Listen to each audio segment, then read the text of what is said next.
Welcome to Story Time with Pastor Chantell. Our story today comes from the story for children. Joseph forgives his brothers. Genesis 39 through 45. Inside a prison in Egypt, the morning was quiet and still. Prisoners silently shuffled in line for their breakfast. The guards guided them back to their cells. But Joseph, the one they called the dreamer, skipped breakfast to think about his family.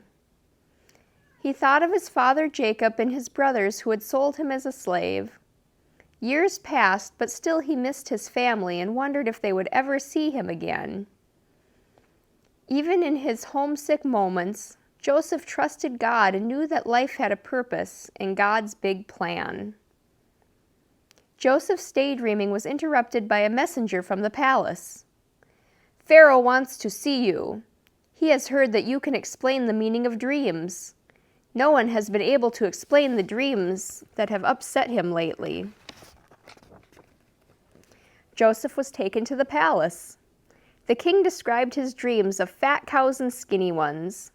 "These dreams are keeping me awake," said Pharaoh.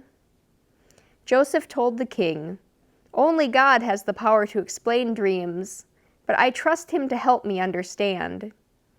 Joseph told Pharaoh the dreams were a warning of a terrible drought. "For years no rain will come to the land. Without water the crops will die. God is telling you to save food for your people. It's time to prepare," said Joseph. Pharaoh believed Joseph. He said, "I will put you in charge of all these preparations because I know God is with you." The people of Egypt followed Joseph's instructions, so when the drought came, they had plenty to eat. Other countries weren't prepared and ran out of food. Many people came to Egypt hungry. One day, Joseph's own brothers came asking for food. It had been such a long time since they had seen Joseph, they didn't know who he was. But Joseph recognized his brothers. Joseph made a special dinner for his brothers and gave them food to take back to their families. The brothers couldn't understand why this important man was being so kind to them.